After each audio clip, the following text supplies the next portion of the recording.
Hey YouTube, Twig here, bringing you all an update to my Magnet Warrior Yu-Gi-Oh! Deck profile for January 2023. I always like updating the Magnet Warrior deck. It's one of my favorite decks just to practice and play with all the different playstyles you have, with it being able to use all the different Magnet Warriors to then get out your Magnet Warriors, whether it be for the Alpha Magnet Warriors or the electromagnetic ones. You have the original Magnet Warriors, you name it. You can mix all of the different Magnet Warriors or Magnet Warriors in the deck together to get a rock deck that focuses on special summoning and setting up all of the different Magnet Warriors and being able to utilize them for either extra deck plays or the big boss monsters that we run in the main deck. So let's go ahead and get started with the deck profile. So for the actual Magnet Warriors, I run one copy of Alpha the Magnet Warrior, one copy of Beta the Magnet Warrior, and one copy of Gamma the Magnet Warrior.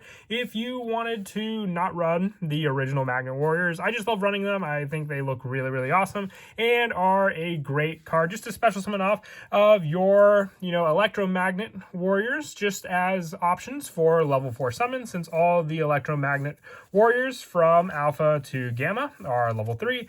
The original Magnet Warriors at least give you some level 4 options and bigger stats to use depending on if you're going for a more defensive playstyle using them. And then also just being able to summon them out and also use them to originally summon out your Valkyrion, the Magna Warrior. So one copy of each. If you didn't want to run them, you can always just put in a hand trap to replace them. Whether you wanted to go for the rock summon, you can go for Nibiru or Ash Blossom. It doesn't really matter for that spot if you didn't want to run them. For the Electromagnet Warriors, I run 3 copies of Alpha, the Electromagnet Warrior. If it's normal or special summon, you can add one level 8 Magna Warrior from your deck to your hand. You can only use this effect of Alpha, the Electromagnet Warrior, once per turn. And during your opponent's turn, you can tribute this card to special summon one level 4 Magnet Warrior monster from your deck, and this is a quick effect. So you are able to get out the original Magnet Warriors, which is also why I like to run them, for the tribute option, or you can go for Delta or Epsilon using this play for other Magnet Warrior setups, but still being able to search out the Magnet Warriors with Alpha is a big help for sure. We also run 3 copies of Beta, the Electromagnet Warrior. If this card is normal or special summon, you can add one level 4 lower Magnet Warrior from your deck to your hand.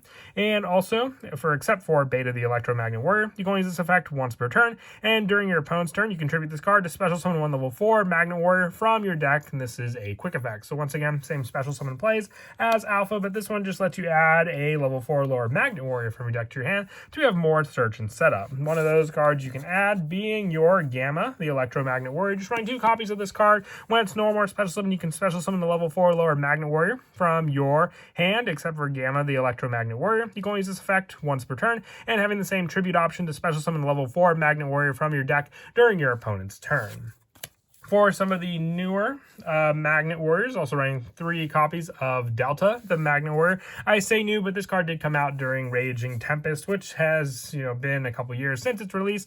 But with Delta, the Magnet Warrior, if it's normal or special summon, you can send one level 4 or lower Magnet Warrior from your deck to the graveyard. If this card is sent to the graveyard, you can banish 3 level 4 or lower Magnet Warrior monsters from your graveyard, except for Delta, the Magnet Warrior, to special summon 1 Valkyrion, the Magnet Warrior, from your hand or deck, ignoring its summoning conditions. You can only use this effect of Delta, the Magnet Warrior, once per turn. So just being able to special summon out Valkyrion using your Delta, the Magnet Warrior, without having to use your original Magnet Warrior, just makes it an easy play style setup for your Valkyrion to get on the field. Being a 3,500 attack point monster, just being able to summon it out and then also be able to split it up to summon out your original Magnet Warriors is just an added bonus. For the next Magnet Warrior, also running 3 copies of Epsilon, the Magnet Warrior. If it's normal or special summon, you can send one level 4 or lower Magnet Warrior from your deck to the graveyard, except for Epsilon. And if this card's name becomes the set monster's name until the end phase, then you can special summon 1 Magnet Warrior or Magna Warrior monster from your graveyard with a different name than the cards you control. So with this other special summon option, it has to first be special summon, don't forget, with Epsilon to get out your Valkyrion or your Berserkion,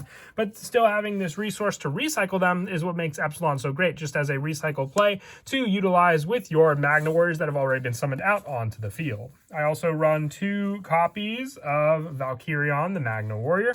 This card can only be special summoned by from your hand by tributing 1 Alpha, the Magna Warrior, Beta, the Magna Warrior, and Gamma, the Magnet Warrior from your hand and your side of the field. You can tribute this card and target 1 Alpha, Beta, and Gamma from your graveyard and special summon them. So if you set up the original Magnet Warriors in your graveyard, you can then special summon back with the tributed Valkyrion, which you can use easily by setting up those cards with Delta or Epsilon in the graveyard to begin with. So then if you special summon out your Valkyrion through Delta by banishing the Electromagnet Warriors, you can at least then save the original ones to then special summon back onto the field as just more resources at any time.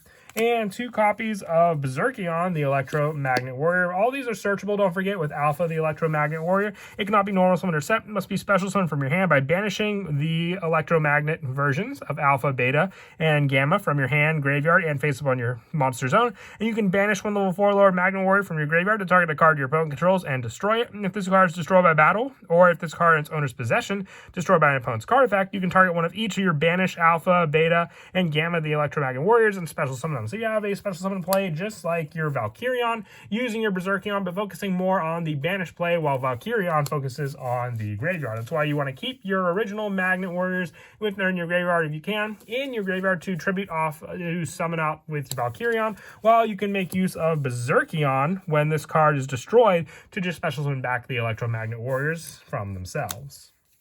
I also run 2 copies of Doki Doki. We do run a good number of Link monsters, so being able to discard and special summon another rock monster as one you discarded, it just gives you more setup with your level 3s being all in the same name, and with your level 4s having more plays, just discarding a rock type monster to special summon one rock monster that's the same original attribute and level as that monster means that Doki Doki, you can just set up more and more special summons to use. And since we're running all rock monsters in the main deck, 1 copy of Sentry Soldier of Stone for another easy special summon if all monsters you control are rock monsters while this card is in your graveyard.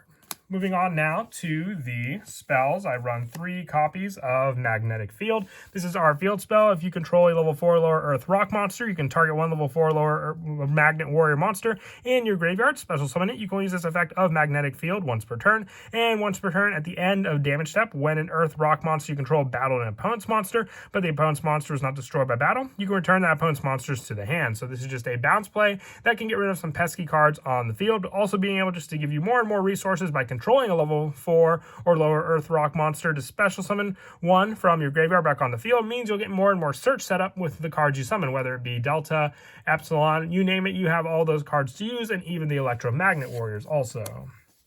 I also run 3 copies of Magnet Induction. If you control a Magnet Warrior monster whose original level is level 4 or lower, special summon 1 level 4 or lower Magnet Warrior monster from your deck with a different name than the cards you control. Also, for the rest of the turn after this card resolves, Magnet Warrior and Magnet Warrior monsters you control cannot be destroyed by battle or your opponent's card effects, giving them more of a protection play, but just having another setup when you control a Magnet Warrior to get 1 more on the field. Additionally, having that special summon is just more and more setup that I spoke of before. For more special summon plays, with the majority of our cards being rock, I also run 2 copies of Adamancipator Signs. You won't get the Adamancipator benefit with this card, but you will just get an easy special summon of a rock monster back onto the field, and Adamancipator Signs is not a once per turn, so if you have another copy, you could just use it to special summon another rock monster back onto the field again. And then for the rest of the spells, 1 copy of Monster Reborn and 1 copy of Foolish Burial for more graveyard setup, and the same special summon play with Adamancipator Signs, just with less restriction with Monster Reborn. For the traps, I run 3 copies of Torrential Tribute. This is just so you can make full use of your Delta the Magnet Warrior when it's sent to the graveyard. If your opponent's going to avoid attacking into Delta, you can at least use Torrential Tribute while it's on the field to not only destroy your opponent's cards, but also your own Magnet Warriors, and use their own effects when sent to the graveyard. With the last of the traps just being 3 copies of Infinite Impermanence. I didn't run Ash Blossom. Like I said, you could run it if you wanted to take out the original Magnet Warriors, but I feel like Infinite Impermanence, along with some of our other traps we're running for setup, is good enough to run, with the main play being just to summon out our Magnet Warriors onto the field.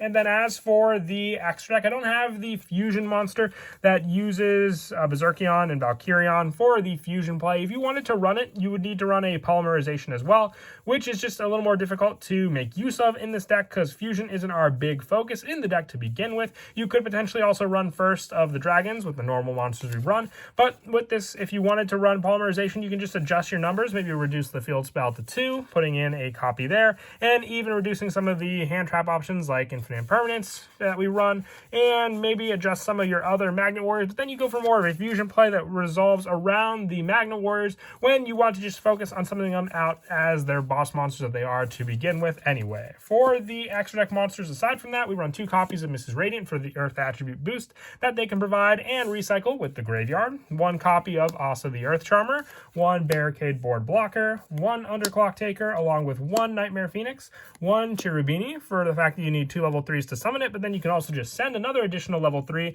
meaning you can use Cherubini to set up all 3 of the Electromagnet Warriors in your graveyard. Also 1 Nightmare Unicorn, and 1 Apollosa, and 1 Borosaur Dragon. I would just say better boss monsters to go into than the fusion monster of Berserkion and Valkyrion. For the Xyz monsters, 1 Gorgonic Guardian, 1 Dante for more graveyard setup, Leviair for special summoning back some of our other banished monsters, 1 Breaksword for more destruction of our own cards, and 1 Gallant Granite to make use of the level 4 monsters to search for other ones to add to our hand or special summon them from our hand in face down defense position.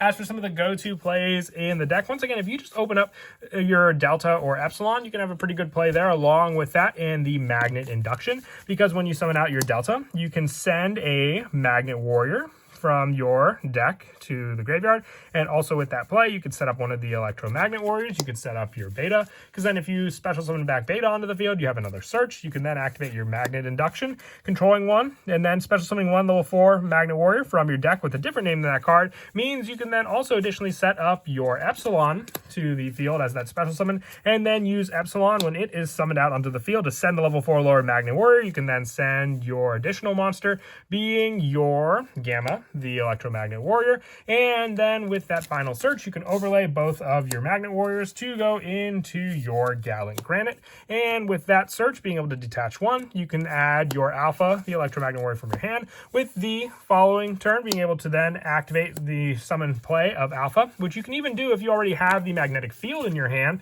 because activating this field spell allows you to special summon 1 from your graveyard, and with that special summon play you can then special summon back the Gamma that you had, and then use its effect to special summon your Alpha onto the field, and then use Alpha's play to then be able to add your Berserkion to your hand, and then be able to, during your opponent's turn, tribute out your Gamma, summoning out another of your Delta onto the field, getting another search off of the Delta, and if it's sent to the graveyard, having the Berserkion in your hand already, and the additional banish of your other Magnet Warriors in your graveyard, to then special summon it out onto the field, and have plenty of other Magnet Warriors to use for its tribute and destruction of your opponent's cards. But that is it for the deck profile. I hope you all enjoyed. Like I said, I always love messing around with the Magnet Warriors. They're one of my favorite original, archetypes that were used by Yugi in the original series. And as always, until next time, please don't forget to leave a like and subscribe. And Kira Twig out.